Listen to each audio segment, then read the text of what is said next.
Tēnā anō tātou, tēnā anō o tātou kātou, tēnā koutou.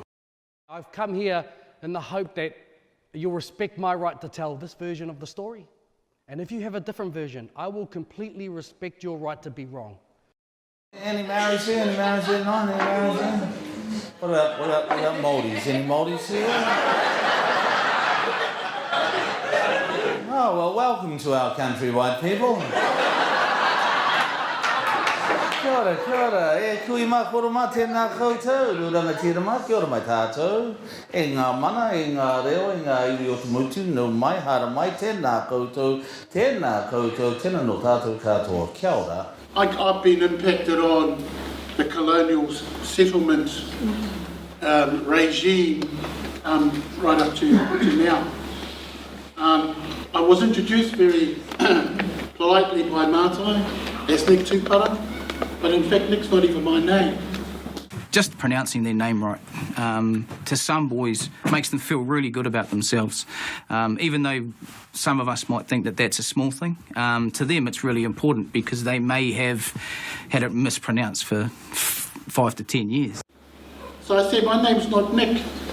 When my father went to school, his name was Manu Pouwhai. But because the teacher couldn't say his name, or because he wasn't allowed to speak Māori at school, every time he said his name, he got a hiding from the teacher. So on the first day of school, he went home crying. The second day of school, he decided to call himself Nick, so he doesn't get a hiding at school. And whilst that's not a battle, that's a war that's being played out on our kids. A Māori concept cannot work within a European infrastructure. He only lasted till he was 11. Because when you spend 11 years of torture, somebody goes, no bro, I'm going to take up a handpiece and I'm going to go share it. How bad did it get? Oh, quite serious, you know, like full-on stuff like getting chain put around your neck, padlocked to a tree, locked to the tree and stripped naked and kicked in with steel caps. It was the first time I had to do my mihi. All I can remember is just thinking, is just staring at these kids and going, what am I going to say? What am I going to say? I've got nothing to say. I don't know what to say. What do I say now? What do I do now? Oh, and they're all staring at me, and I'm up there for a good solid 30, 40 seconds, and the kids are starting to giggle, and sweat starting to just pour out of my forehead, and I'm just sort of, what am I going to do? You could be Māori, but you wouldn't know where you come from. Hey, how do I fill out this form for my bank account? Or what's an email? I mean, it's all right to teach someone the words of a song and the actions of a song, but how long does that last? Just till the song's finished. Then what? Here you see the power of colonisation.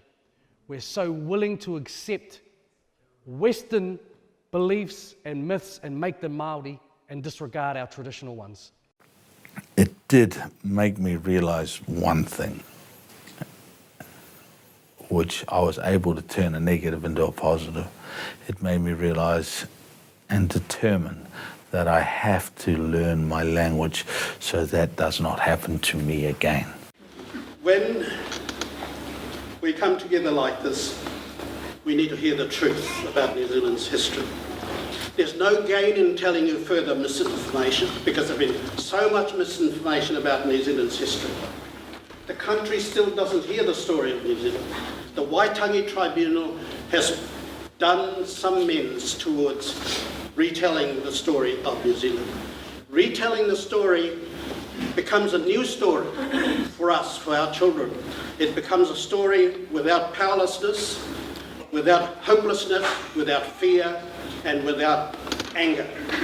The new story becomes a story about mana, about virtue, about what New Zealand is about. And for all you white folk out there that didn't understand that, now you know what school was like for us.